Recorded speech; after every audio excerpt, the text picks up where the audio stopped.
Number 6، اپنے وعدوں کی پاسداری کرنے والا، وعدوں کو پورا کرنے والا۔ قرآن کریم میں اللہ رب العزت فرماتے ہیں والذین هم لاماناتہم وعہدہم راعون، ایمان والے وہ ہوتے ہیں جو اپنے وعدوں کو پورا کرتے ہیں، جس سے وعدہ کرتے ہیں اس وعدے کو نبھاتے ہیں۔ تو حدیث میں آپ نے فرمایا لا ایمان لمن لا امانۃ لہ ولا دین لمن لا عہد لہ، اس شخص کا کوئی دین نہیں جو وعدے کا پاسدار نہیں۔ اس لیے انسان جو وعدہ کرے اس وعدے کو پورا کرے۔ جیسے میں نے حدیث سنائی کہ آپ صلی اللہ علیہ وسلم نے وعدہ خلافی کرنے والے کو منافق کی نشانی بتایا۔ آپ صلی اللہ علیہ وسلم وعدے کے کتنے پابند تھے۔ سنن ابی داؤد کی روایت ہے، یہ آپ کی نبوت ملنے سے پہلے کا واقعہ ہے۔ اس وقت آپ صلی اللہ علیہ وسلم کو نبوت نہیں ملی تھی۔ ایک شخص نے آپ سے وعدہ کیا اور کہا کہ میں ابھی آتا ہوں، آپ یہاں ٹھہریں۔ آپ صلی اللہ علیہ وسلم 3 دن تک وہیں ٹھہرے رہے۔ 3 دن کے بعد وہ شخص آیا، وہ بھول گیا تھا، اور جب آیا تو آپ صلی اللہ علیہ وسلم سے کہا کہ میں نے آپ کو بڑی تکلیف پہنچائی، مجھے یاد نہ رہا۔ آپ صلی اللہ علیہ وسلم نے فرمایا انا ہا ہونا منذ ثلاث انتظرک، 3 دن سے میں تمہارا یہاں انتظار کر رہا ہوں۔ اس سے اندازہ کیجئے آپ وعدے کے کتنی پابندی کرنے والے تھے کہ اس شخص نے آپ کو وہاں کھڑا کیا ہے تو آپ 3 دن وہاں ٹھہرے ہیں، ضرورت کے لیے گھر جاتے پھر آتے، وہیں انتظار کرتے رہے کہ کب یہ شخص آئے گا۔ اس لیے انسان جو وعدہ کرے اسے پورا کرے۔ آج کل ہوتا یہ کہا جاتا ہے میں 5 منٹ میں آ رہا ہوں، دوسرا انتظار کرتا رہتا ہے، گھنٹوں گزر جاتے نہیں آتا۔ بات کی جاتی ہے میں آپ سے قرض لے رہا ہوں، مہینے بعد دوں گا، وعدہ کرتے ہیں پھر وعدے کو پورا نہیں کرتے۔ شادی کارڈ پہ لکھا ہوا ہوتا ہے ولیمے کا کھانا 9 بجے ہوگا، سمجھتا ہے آنے والا کہ یہ وعدے کا پابند ہے، 9 بجے کھانا دیا جاتا ہے 11 بجے۔ یہ وعدے کی خلاف ورزی ہے۔ جو چیز طے کی جائے اس چیز پر اس وقت مقرر پر اسے ادائیگی کی جائے۔ اگر کوئی نہیں آتا تو ہم اس کے ذمہ دار نہیں، ہم شریعت کے مکلف ہیں، ہم رسم و رواج کے مکلف نہیں۔ ہم مسلمان پہلے ہیں، خاندان کے فرد بعد میں ہیں۔ اس لیے ہم دیکھیں گے اللہ رسول کا حکم ہماری طرف کیا متوجہ ہے۔ تو بہرحال 6ٹھی چیز ہے وعدے کی پاسداری۔ امام ابن جریر طبری رحمۃ اللہ علیہ نے تاریخ طبری میں ایک واقعہ لکھا۔ ہرمزان یہ کفار کا ایک شخص تھا جو بڑا ہی طاقتور اور کفار کا جرنیل گزرا تھا۔ ایک دفعہ اسے گرفتار کر کے لایا گیا۔ جب یہ گرفتار تھا حضرت عمر رضی اللہ تعالیٰ عنہ کے پاس لایا گیا تو اس شخص نے کہا کہ مجھے پانی دے دو۔ جب اسے پانی پیش کیا جانے لگا اس نے کہا مجھے لگتا ہے کہ تم لوگ مجھے پانی پینے سے پہلے قتل کر دو گے۔ حضرت عمر نے فرمایا جب تک تو پانی نہیں پیے گا ہم تجھے قتل نہیں کریں گے۔ اس نے کہا نہیں مجھے لگتا ہے تم قتل کر دو گے۔ حضرت عمر نے کہا ہمارا وعدہ ہے ہم تمہیں قتل نہیں کریں گے۔ اب یہ بڑا چالاک تھا، سمجھدار تھا، اس نے پانی نیچے گرا دیا اور کہا اب تم مجھے قتل نہیں کر سکتے کیونکہ تم نے وعدہ کیا تھا کہ جب تک تم پانی نہیں پیو گے ہم تمہیں قتل نہیں کریں گے، اور میں نے پانی نہیں پیا لہٰذا تم مجھے قتل نہیں کر سکتے۔ حضرت عمر رضی اللہ تعالیٰ عنہ کو اس بات پر غصہ بھی تھا، لیکن آپ نے وعدے کی پاسداری میں اسے چھوڑ دیا۔ جب چھوڑا تو یہ ہرمزان گیا اور غسل کر کے آیا اور آ کر کلمہ پڑھا، مسلمان ہو گیا۔ اس سے پوچھا گیا کہ بھئی اس کی وجہ کیا ہے؟ تو اس نے کہا وجہ یہ ہے کہ واقعی اسلام ایک سچا مذہب ہے کہ اس میں وعدے کی پاسداری ہے کہ حضرت عمر نے جو وعدہ کیا وعدے کو پورا کیا۔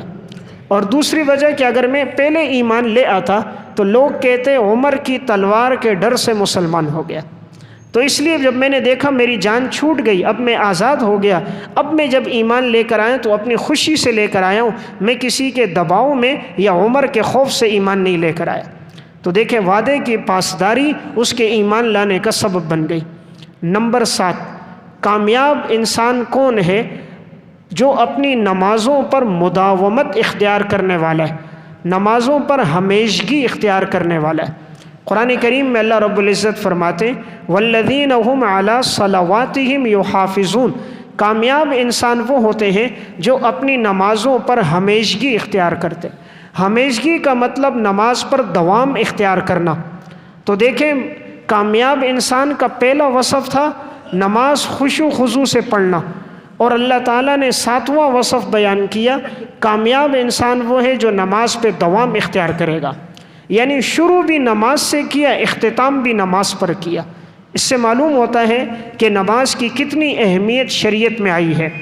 اللہ تعالیٰ نے یہ نہیں فرمایا نماز پڑھتے ہیں، فرمایا یحافظون، نمازوں کی حفاظت کرتے ہیں کہ کبھی ان سے کوئی نماز چھوٹ نہ جائے۔ حضرات سلف نمازوں کا کتنا اہتمام کرتے تھے۔ امام ابو نعیم اصفہانی نے حلیۃ الاولیاء میں نقل کیا، حضرت سعید بن مسیب رحمۃ اللہ علیہ فرماتے ہیں ما نودی للصلاة منذ 40 سنة الا وسعید بن المسیب فی المسجد۔ 40 سال سے سعید بن مسیب کا معمول تھا یہ اذان سے پہلے مسجد میں موجود ہوتے تھے، یعنی نمازوں پر اتنی ہمیشگی، نمازوں کا اتنا اہتمام کہ 40 سال میں ان سے ایک نماز کے اندر بھی تکبیر اولیٰ فوت نہیں ہوئی۔ حضرت امام اعمش رحمہ اللہ، ان کے بارے میں امام ابو نعیم اصفہانی نے حلیۃ الاولیاء میں نقل کیا ہے کہ امام وقی رحمہ اللہ فرماتے ہیں کان الاعمش قریبا من 70 سنة لم تفته التکبیرۃ الاولیٰ۔ امام اعمش رحمہ اللہ کے زندگی کے 70 سال ایسے گزرے ہیں کہ ان سے تکبیر اولیٰ بھی فوت نہیں ہوئی۔ 70 دن نہیں، 70 مہینے نہیں، 70 سال امام اعمش کی زندگی کے 70 سال ایسے گزرے ہیں کہ ان سے تکبیر اولیٰ فوت نہیں ہوئی۔ اتنا اہتمام تھا سلف میں نماز پر ہمیشگی اور دوام کا۔ حضرت شیخ الحدیث مولانا زکریا رحمہ اللہ نے تاریخ مشائخ چشت میں ایک واقعہ لکھا۔ حضرت میاں جی نور محمد رحمہ اللہ کے انتقال کا وقت قریب آیا تو کسی نے پوچھا کہ کون سا عمل اللہ کے دربار میں پیش کریں گے؟ فرمایا بھئی عمل تو کوئی نہیں، ایک چھوٹا سا عمل ہے اگر اللہ کے ہاں قبول ہو جائے کہ میری زندگی کے 30 سال ایسے گزرے ہیں کہ مجھ سے تکبیر اولیٰ فوت نہیں ہوئی۔ 30 سال زندگی کے ایسے گزرے ہیں تکبیر اولیٰ فوت نہیں ہوئی، اس لیے امید ہے اگر اللہ کے ہاں قبول ہو گیا تو شاید یہ میری مغفرت کا ذریعہ بن جائے۔ تو اس لیے نمازوں پر دوام اختیار کرنا یہ ضروری ہے کہ انسان کوشش کرے اس سے کوئی نماز چھوٹنے نہ پائے۔ نمبر 8، کامیاب انسان کون ہے؟ جو اپنے نفس کا تزکیہ کرنے والا ہے۔ جو اپنے نفس کا تزکیہ کرے گا، اپنے آپ کو گناہوں سے بچائے گا، اللہ تعالیٰ نے فرمایا یہ کامیاب ہے۔ قد افلح من تزکا، یقیناً کامیاب ہے وہ شخص جس نے اپنا تزکیہ کیا۔ اپنا تزکیہ کیا مطلب ہے اپنے آپ کو گناہوں سے بچایا، اپنے دل کو حسد سے، کینے سے، بغض سے محفوظ رکھا۔ اللہ تعالیٰ نے فرمایا یہ انسان کامیاب ہے۔ وَذَكَرَ اسْمَ رَبِّهِ فَصَلَّى، جس نے اپنے رب کا نام لیا، اپنے رب کا ذکر کیا اور نماز پڑھی۔ بل تؤثرون الحیات الدنیا، تم لوگ دنیا کی زندگی کو ترجیح دیتے ہو، والآخرۃ خیر وابقیٰ، لیکن آخرت کی زندگی بہتر ہے اور باقی رہنے والی ہے۔ انسان دنیا کی زندگی کو ترجیح دیتے ہیں کیونکہ دنیا نقد ہے اور آخرت ادھار ہے، اور انسان کی طبیعت ہے یہ نقد پہ چلتا ہے۔ تو اللہ تعالیٰ نے فرمایا تم دنیا کو ترجیح دیتے ہو حالانکہ آخرت بہتر ہے دنیا کے مقابلے میں، اور نمبر 2 ابقیٰ، یہ باقی رہنے والی ہے۔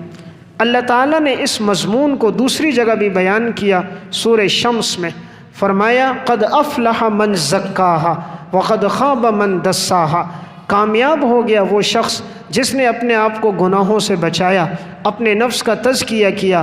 ناکام اور نامراد ہو گیا جس نے اپنے نفس کو گناہوں میں آلودہ کر دیا۔ تو اس لیے 8واں وصف ہے تزکیہ نفس کرنا، اپنے آپ کو گناہوں سے بچانا۔ نمبر 9، امر بالمعروف اور نہی عن المنکر کرنا۔ امر بالمعروف اور نہی عن المنکر کرنا سورہ آل عمران آیت نمبر 104 میں اللہ رب العزت نے اس وصف کو بیان فرمایا ہے کہ جو امر بالمعروف کرے گا اور نہی عن المنکر کرے گا تو وہ شخص اللہ کے ہاں کامیاب ہوگا۔